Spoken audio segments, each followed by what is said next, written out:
My great-great-grandfather was a serf. We were people who made good in Russia, often dismissed as kulaks, which is a completely made-up thing. Oh, yeah, being a kulak, that wasn't a good thing, man. No. That wasn't a good thing. Successful peasants, you got to get rid of them and starve everybody to death. And my family, within a couple generations, well, actually within a generation of being freed from serfdom, was actually doing pretty financially great. We were a Russian success story, and got chased out by the Soviets. And so I have or by the Bolsheviks, because it wasn't even yet the Soviets. I have the family history there. But growing up in the United States, I grew up in a neighborhood with a lot of other first generation and immigrant kids. And one thing about, first generation Americans and immigrants is we feel like we understand the country better than people who take it for granted. And so I grew up around other people who are from China and Vietnam and Korea and from countries where they were also fleeing from totalitarianism. So definitely we had a very natural, belief in freedom of speech as being this uniquely American thing. So I grew up with a lot of patriotism about that kind of stuff, even though, I considered myself left of center. And that was normal back in the 80s. Like if you were left of center, free speech was your cause. Also grew up, started working when I was 11. That makes you that makes you much more suspicious of what elites want to tell you what you can and can't say. I've never lost that aspect of it. But my second earliest memory was getting a gift that I didn't like. And my mother is British. So I got this very strong kind of like, be polite, be polite, be polite on one side. And I got the very Russian, be honest, be honest, be honest. Politeness is a form of deception from my father. And when I got a gift I didn't like, I realized, and this is my second earliest memory, that I realized you couldn't be both polite and honest at the same time. And of course I broke out to tears because I didn't know how to say I didn't like this gift.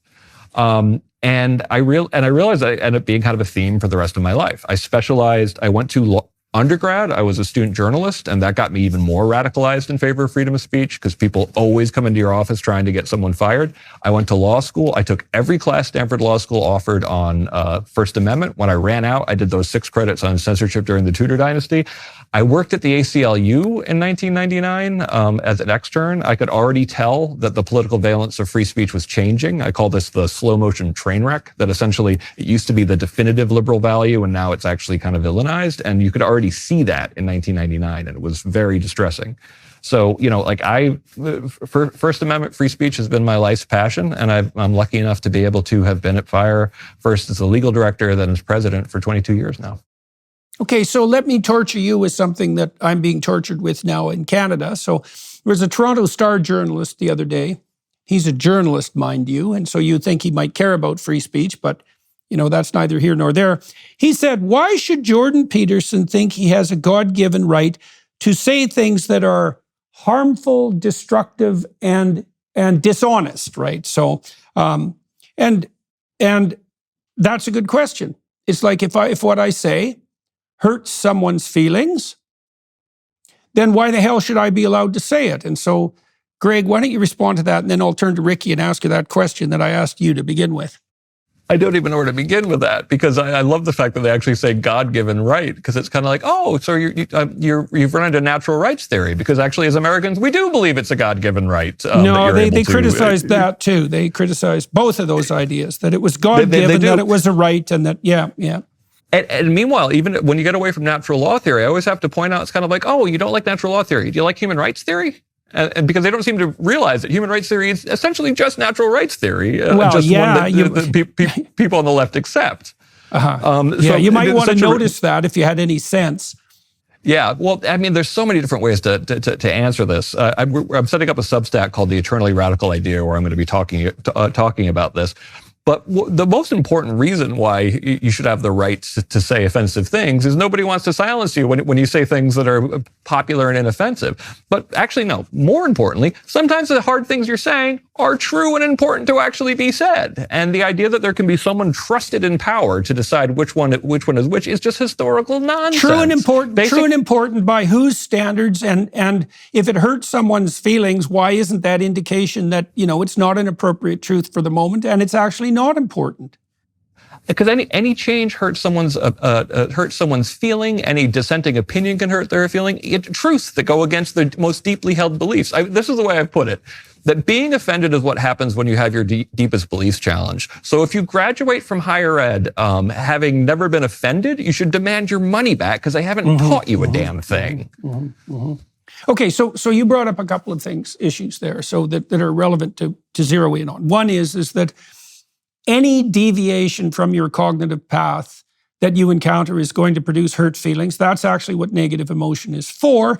And then the second thing you brought up, which absolutely has to be pointed to, is that it is absolutely 100% impossible to ever say anything of any meaning whatsoever to any group, let's say, exceeding a couple of dozen people where you're not going to offend at least one person. And so in Canada, for example, I'm in the preposterous position at the moment of being the target of 12 complaints levied against me by the recipient of those complaints, the Ontario College of Psychologists, who are simultaneously in possession of a document signed by 100,000 people supporting me.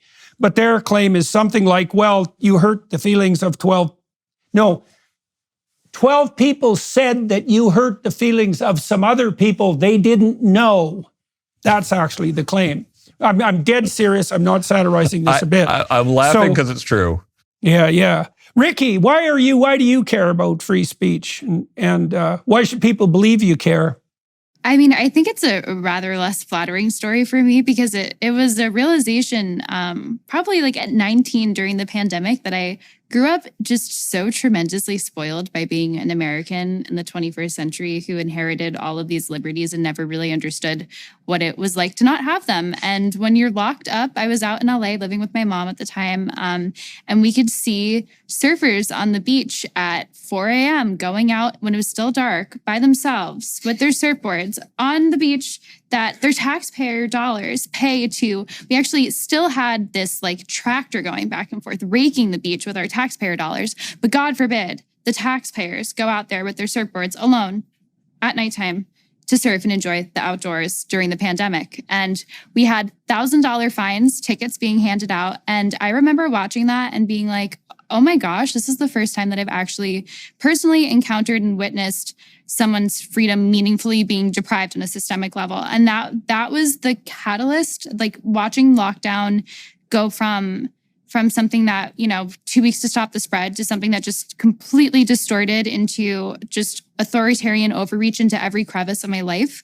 That was Ricky, a period of time where... I got to ask you about that relationship to this new book, because that's very interesting. What you brought up there is very interesting. You said you of course had the benefits of these freedoms that in some sense you took for granted, but your generation actually is the beneficiary of something that Ernest Hemingway commented on. He said every generation needs to have a war to determine what's important. Now, you guys didn't exactly have a war, but you got locked down. And one of the things I'm wondering about is, have you made anything of that in this new book you're writing? And if you haven't, have you thought about that, using that rhetorically or as something that you would write about? The fact that, you were deprived of your liberties, you saw how easy that could happen. You have a whole generation out there that could be mobilized on this front. Say, look, you could go back to that in a second. Like, we saw how easy that happened. Is that how you want to live? And which ideas are pushing you down that pathway? Yeah, I've seen a huge surge of like, just not even the right-left partisan sort of conservative, Democrat, Republican. It's like this libertarian just allergy that I think a lot of us developed to overreach. I mean, I do think that there is also a large faction of young people who felt that they were being, who might have been the types of people who were susceptible to believing that they need to be protected from speech, and then the government is protecting them from a disease. And they did kind of, I think some young people were like the largest champions of lockdowns, unfortunately. But there is a large faction of people that I think had that same fundamental experience that I did.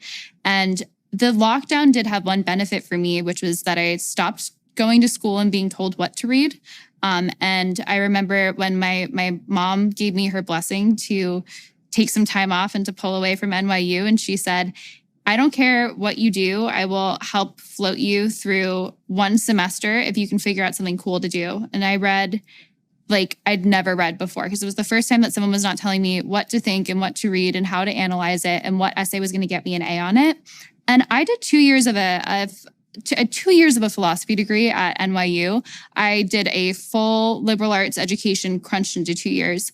I had never read John Stuart Mill's On Liberty, and I read that, and it just it was just one of those things where it feels so obvious looking back what he's saying and how these values underpin everything about a free society. But it was such a new, novel, shocking concept to me. And that was when I realized just how important free speech was, just how free speech was even at the core of how authoritarianism could branch out into locking us down, because we couldn't even have a conversation about whether that was actually the right policy or the right thing to do. And we were shutting each other down. And I think that fundamental experience to me made me realize that fundamental classical liberalism is what underpins all those other liberties that I recognized for the first time in my life. And so now I couldn't feel more personally animated to protect what I realized I'm so fortunate to have inherited. And I'm really afraid that my generation is just abdicating with no second thought.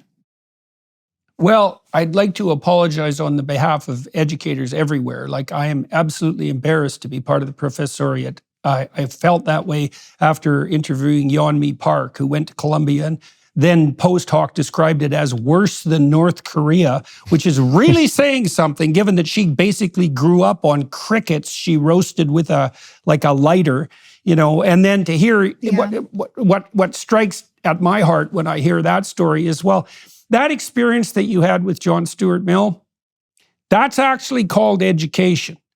That should have been happening to you, with book after book, right? Or the scales falling from your eyes. That's what happened to me when I went off and essentially pursued a humanities. My first degree was in political science, which is, I suppose, a form of humanities. They call it a social science. But I read the great works of philosophy, and we delved into those issues, and it was so freeing and so remarkable. And the fact that you had to not be in the philosophy program in order to read one great work, because that's the thing about a great work, you actually only have to read one great work and actually delve into it, actually grapple with it, to have that entire golden thread of centuries-long conversation start to open up to you. And that's what turns you into an adult who isn't a quivering and ignorant and resentful mess. And so it's so embarrassing to hear you say that you had to escape from the clutches of the higher ed industry in order to educate yourself even vaguely. And thank God your mother had enough sense to leave you be, and that you had enough. Why did you decide to go and read, with your spare semester? I guess it was COVID lockdown. It was COVID lockdown, and I had acquired this huge stack of books that I had always wanted to read. And yet I was very rule following, academic oriented, wanted to get my best grades. And so I had to put my love of learning aside for the achievement loop, which is really sad looking back. And I'll tell you, Dr. Peterson, one thing that you'll hate even more than that story I just told you about academia is the fact that I ran into one of my philosophy professors a couple months after I was back in the city. And I told him that we read utilitarianism, John Stuart Mill's utilitarianism in our class. And I told him, oh my gosh, why didn't we read On Liberty? I just found that so impactful. And he said, what? And I said, On Liberty by John Stuart Mill. And he goes, oh, I don't know it. Oh, that's great, man. That's great. Oh, that hurts. Yeah. Okay, that's wonderful. Now I'm feeling a lot better about dropping out.